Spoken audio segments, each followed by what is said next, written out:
Yeah, hi. Hi, how are you? I'm good. How are you? I'm good. It's Saturday. Yeah, Saturday. Thanks for accepting my invitation and allowing me to talk with you. Oh, you're welcome. You're welcome. Like I said, I haven't done this many times, so it's fairly new to me. Not necessarily being on video, but being interviewed and asked questions. So, but yeah, no. But thank you for choosing me as well. So, can you introduce yourself to my audience? So I'm CC Sullivan. I'm a writer. I do write, I would say, full time now. Just because I can, not because, I'm, not because I've been writing for a long time, but just because I can do it. I write different genres. So I have a series that I have the first book out, which is my first published book. And I also am writing some women's fiction stories. So I kind of have a balance of the two. I am dual nationality. I'm French and I'm Canadian. And at the moment, I live in Costa Rica with my husband. And one of the reasons why I can, spend my time writing if I'm not walking on the beach. And by my career was graphic design. So I did graphic design for many, many years. And I paint and I read, and I'm interested in a bunch of different things: astrology, tarot, all the esoteric subjects, the occult, that kind of thing. Okay, so have you published any books? I have my first one called. If you can see it, I don't have an actual book because it's very hard to send published things here to Costa Rica, but it's an ebook. It's called Masters of the Elements, and it's the first in a trilogy. Okay. I'll call you back because the video is not clear. I'll call you back again. Yeah. Okay. Okay. All right. Yeah, now it's good. Okay. Yeah, we don't have great connection here in Costa Rica because it's Costa Rica. Okay. If I was in Canada, it would probably work a little better. So just so you know. Okay, now it's clear. Now it's too good. So let's talk about your book, Elements. You was talking about. It's called. I didn't see Oh, your book. okay. So I'll try to show you again. It's there it is. Masters of the Uh, Elements. yeah. So this is the first book of a trilogy, and it's a time travel fantasy, and was a little bit of magical realism. So it actually takes place on Earth, and she time travels on Earth. It's not, science fiction. It's more of a fantasy. And she's a student living in Florence. So it takes place in Florence, Italy. And she finds herself on a journey through when strange things start happening to her when she goes and sees the statue of David by Michelangelo. And she starts having these uh, dreams. Are you still there? Can you still hear me? Yeah, I can hear you. I'm hearing Oh, you. okay. Okay. She has these dreams and it starts to connect her to the past, so the Renaissance. And that's how the whole journey begins. And she and her group of friends end up going back in time to help save uh, these um, uh, the model who has connected with her. So she has to go back in time to save him. And that's how the whole story begins. And then it takes you deeper and deeper into what she and her friends actually find out. So it's a bit of a mystery. It's a bit of an adventure. Um, and it's a fun book at the same time as being serious. And yeah, that's pretty It's got characters from the past that I've added to my story as well. So it's not. I wouldn't consider it historical at all. It's just that I've taken those characters and put them in my story, and I've given them my own interpretation of what their characters are like. How much time you took to write this book? It actually took me a while. The idea came to me a long time ago, and I wasn't quite sure that of the direction to go. And so I started it, and then I left it, and then I came back to it, and so slowly the story developed as I wrote it. And because I was working full time during the time that I actually was writing it, I could only work on it a couple of hours every morning. So it took a few years. And then I published, and then I wasn't really quite happy with it after I published it still. So I took it off and I reworked it, and then I recently republished it. So it's been a bit of a up and down with it, but I'm very happy with what I have now. And so I'm currently writing book 2, and that should actually be finished by the end of this year. So it won't take a write book 2 as it did book 1. Okay, how much experience do you have in writing?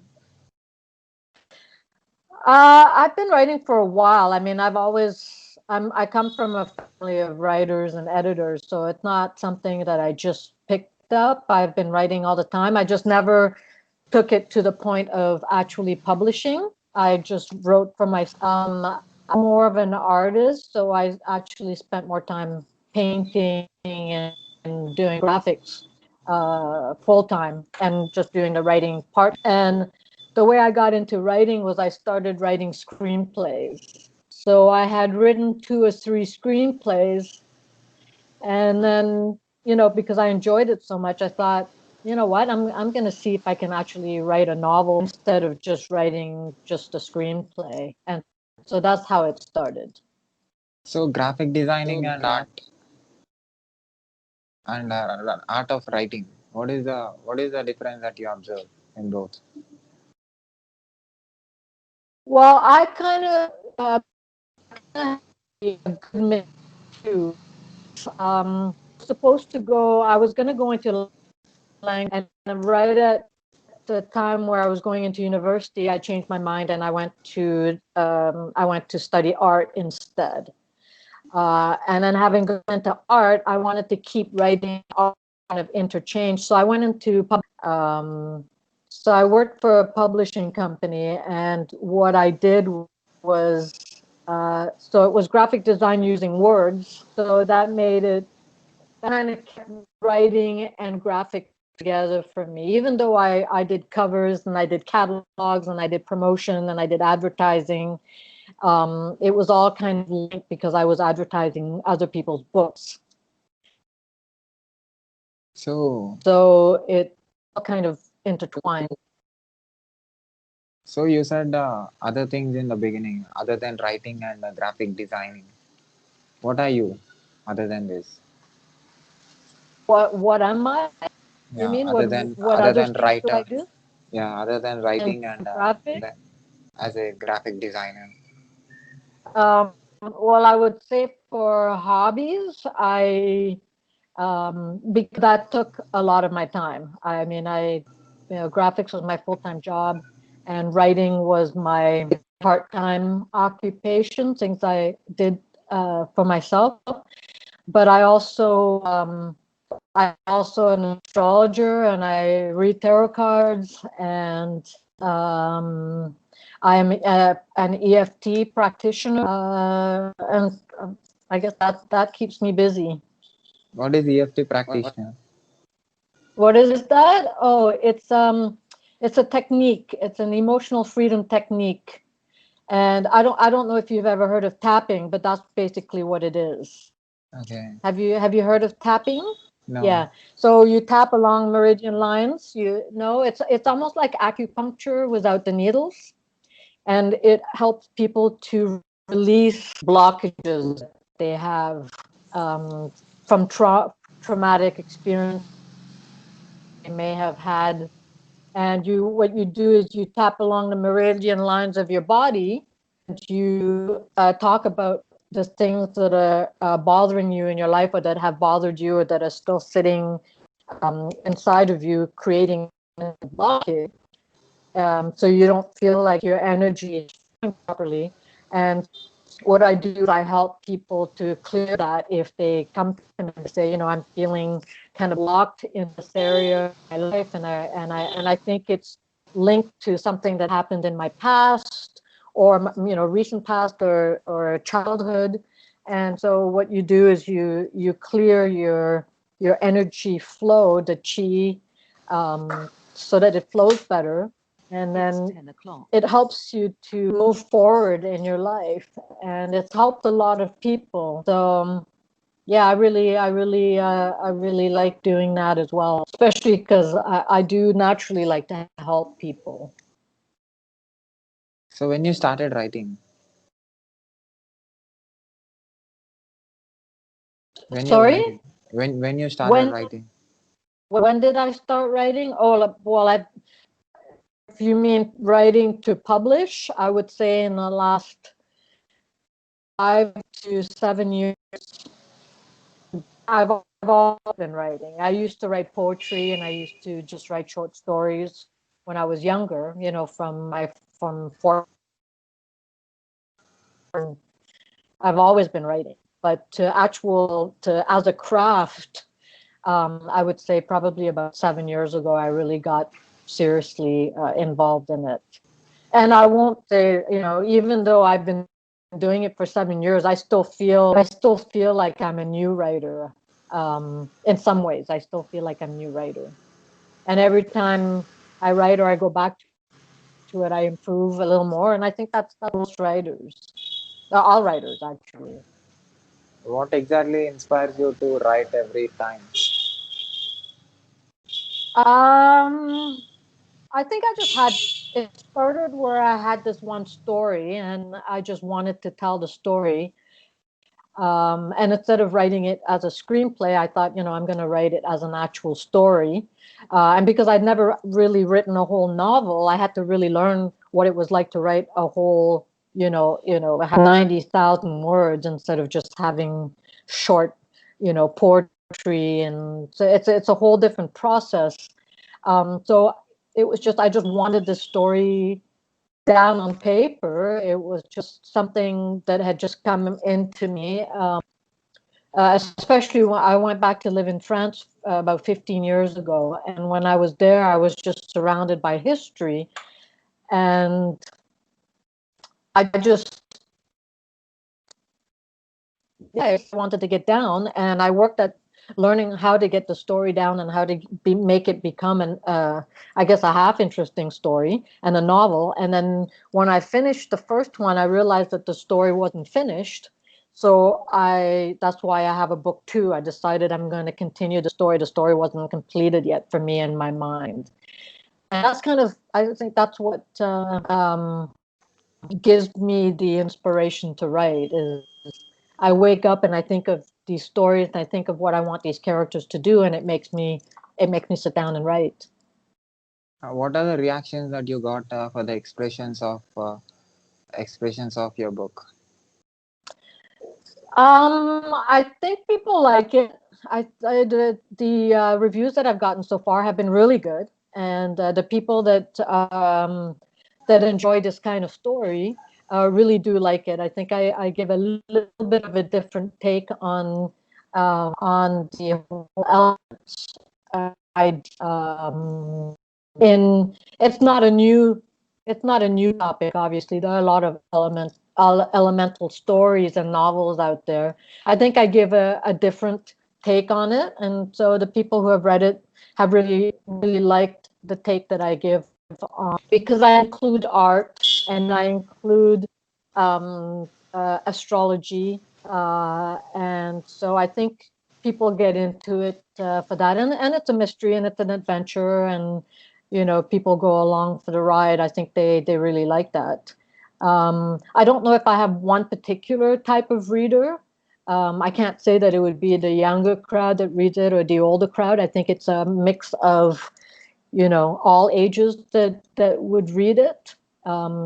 I'd have to have a lot more people reading it in order to really make that distinction. Since I've republished it, I haven't really made that many sales yet. I just republished it at about 2 weeks ago. But the people who have read it and the people who I've asked to review it for me have really liked it. Now, to see the people who actually pick it up to read it, instead of me asking them to read it and review it, we have yet to see. But I'm really happy with the way the book is and was the way I've written it, and I think I'm starting to find my voice, and so it's making writing also a lot more enjoyable. What is the thing that readers can observe in your book that they cannot find in any other book? I won't say that they won't find it in any other book, but I think it will make them. So if, let's say, somebody has never heard of these artists in the past, who are Leonardo and Michelangelo, I'm sure everybody. I didn't pick obscure artists. I picked two artists that have been spoken about quite a bit, but I give my take on the artist, and I hope that these people reading it, whether they're young or older, become interested in even wanting to know more about them because they've read my book. Um, Also, people who might not know about astrology and about elemental strengths that they may have, like being a strong fire element or being a strong water element, it might make them want to think about themselves and what elements are strong in them that help them, have their own human powers, but using and knowing about those elements within themselves. So if somebody, just for example, if somebody reads it and they think, oh, I'd like to know what my elements are, and they find out that they have a very strong water element, they might learn that they actually are very intuitive, and that, a lot of that they can connect with other people because of that. So I hope that my book brings that kind of a difference to people reading it. You are introvert or extrovert? Sorry? You are introvert or extrovert? Are you introvert or extrovert? Am I? Sorry, I'm sorry, I don't understand. I have very bad hearing, so you have to speak a little slower. I'm asking you that are you introvert or extrovert? Oh, I'm definitely an introvert. Okay. Yeah, So I have. I'm probably an extrovert when I'm one-on-one with somebody. I can talk and I can, obviously I can have a conversation and I really get into it. But if I'm around a lot of people, I tend to withdraw. I tend to sort of stand back and I listen. And I definitely don't run out and find people. I don't go out there to be surrounded by people. I'm definitely, I guess if I've taken the test, so I'm considered an INFJ, and sometimes I'm an INFP. I guess I think it depends on my mood and what I'm going through. But when yes, you'll definitely introvert. when you'll write in a day, what is the time of your writing? It depends. It's changed, but normally the time that I write at is usually between 5 o'clock in the morning and 7 o'clock in the morning. And then that's when I'm most awake. That's when I really get a lot done. And then in the afternoon, if I've done everything else, because I still do freelance, if I've done all of my freelance work by the time I get to the afternoon, then I'll write usually between 4 and 6 is the next time I'll write. But I'm more awake in the morning. I'm more of a morning person than a night person. What do you say about money? About money, Yeah. you have to have it to live. I mean, it's not.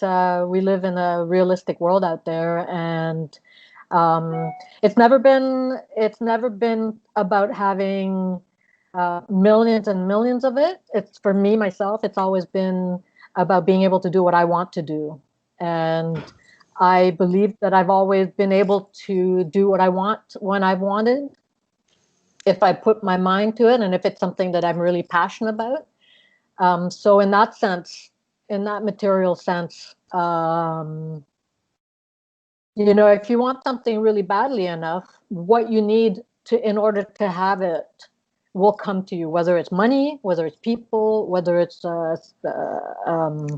situation, an event, an opportunity. That's the flow of energy. And if you want to call it money, you can call it money. What do But you? unfortunately, sorry. Yeah, go on. No, no. Go ahead. My thought was finished. So, what you'll do if things around you are not allowing you to do something that you love? What if something? Is that what you're asking? Yeah. What you'll Okay. do if things around you are not allowing you to do something that you love? I'd have to think about that a little bit because I've never actually had that for myself. I've always been, I've had a lot of challenges in my life. That's not to say I'm not saying everything has flowed to me easily. I've had a lot of hard times as well as really good times. But in the challenging times, I'd say that I never gave up thinking that I would get back to that.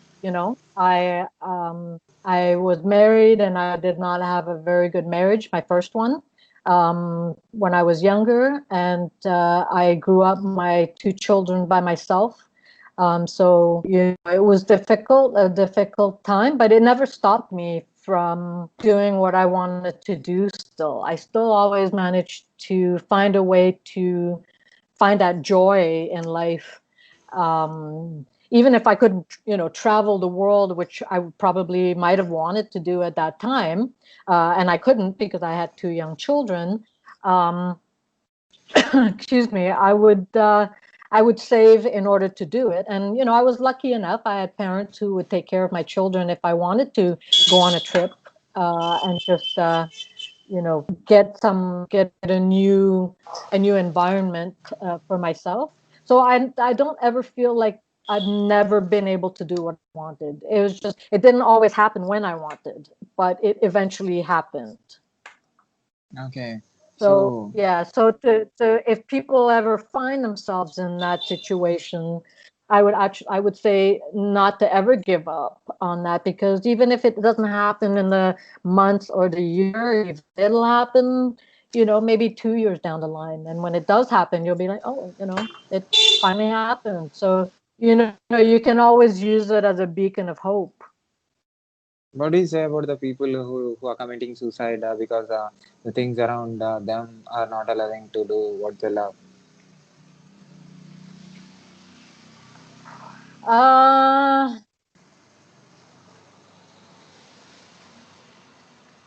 Well, like I said, I would never give up hope. It's just, if it all really depends. I mean, I think if I am from France, and I grew up in North America, and so I have a very different cultural experience than, say, somebody who's living in India or somebody who's living in China. I don't really know what the opportunities are in those kinds of countries, Africa. And, even though I did live in some of those countries when I was younger, I don't really have a full spectrum. So I'd be afraid to say anything. But in North America, um, you have every opportunity to do the things that you want to do if you really want them. Um, I think, and I don't really want to say, because there's people who really live in poverty, and it's really hard for them to get out of that. So if they have dreams of doing something else, it's a longer process probably, or you never know. Sometimes things happen out of the blue, and the opportunity presents itself. And I would say that if you keep thinking about what you want, eventually you will get it. If you give up hope on it and if you let it go, you might not get it. When you moved from United States to Canada, Oh, I never lived in the States. I've only lived in Canada. I lived all over the world, and then I moved to Canada. how is Canada? I was 12 when I moved to Canada. I lived in Singapore before that. How is Canada right now What is for it you? like? How is Canada Um, for you? well, it was difficult. It was difficult for me to really get into that culture, to be honest with you, growing up, because just to give you a bit of background, my mother is from Singapore, so she's half Portuguese and half Chinese, and my father is French. Was French. He's passed away, but he was French, and so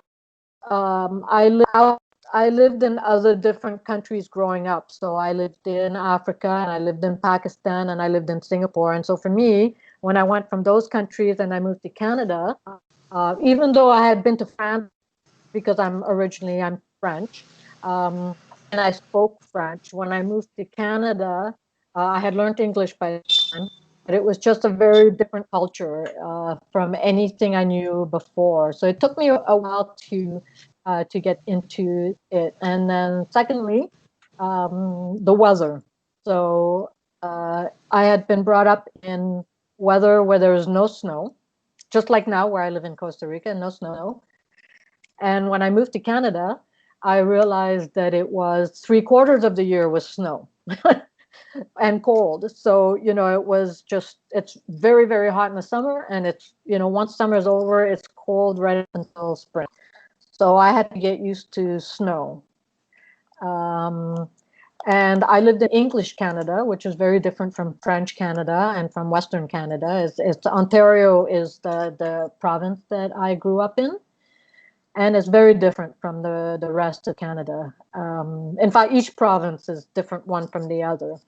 But it's, as far as I'm concerned, now that I have lived there for many, many years, it's the one of the best countries in the world. Um, you have um, every opportunity if you want. And the only thing that you have to get used to, people are a little different. They're a little reserved. They're not as, they're very nice, but they're not as open as, say, Americans. We're a little more, reserved. We don't just keep to ourselves a little more. We're a bit more conservative. Great country. I mean, I would never to go there. It's a beautiful country. I know you mentioned that you were planning and thinking of going there. So you're in a nice part of Canada. BC is absolutely beautiful. I'm there to ski. So I've been there. I haven't never been there in the summer. I've only been there in the winter. But it is a beautiful province. So you honestly cannot go wrong going. You will be in awe. I mean, the mountain range is just out of this world. The people are beautiful. They're very nice. They're maybe a little more welcoming than Ontarians. So yeah, you'll have a good time. Next year, in this time, I'll be there and I'll be doing video with my girl there in the same time. Okay. is So is your girl Canadian? yeah, she's watching this video right now. Okay. Well, Yeah. that's an exciting adventure. Yeah. So, have you watched any of my video before? I've actually watched quite a few of them. Actually, I can't And hear you. I can't hear you. oh, Yes. sorry, I said I actually have watched. Did you hear me? Yeah. Are you able Tell to me. hear me? Yeah. Yeah. Tell Okay. me. Okay. I have watched Where is the thing? I have watched quite a few of your videos, and they're all very interesting. I really like the people that you have interviewed, and it's really nice that it's a really great thing that you're doing, interviewing all of these different kinds of artists and writers and people who are interested in different things. Um, I think it's great. I think you should keep doing this. And when is your new book is releasing? The second one is the two of them actually. I'm going to release two at the same time, two different ones. One will be book two, and one will be a standalone. I'm hoping in the new year, January, February, around there. So New Year, you want to give a new thing to the world. Yeah, Awesome. So can I put this video on my YouTube channel with your permission? well, of course. You have my permission. So thank you so much. Thank you for inviting me. Thank For you. watching. Thank you, It's completely my and good pleasure. luck. Good luck on your interviews and future travels. And you'll have to let us know how you like it over there. Thank You'll you. like it. I think you'll like it. I think you'll really like it. I'll message you if I come there. If you have time, if you give me your valuable time, I'll talk with you for some time. For sure. Anytime. Thank you. Thank you again. Be safe. Keep smiling. You you too. Bye. Bye.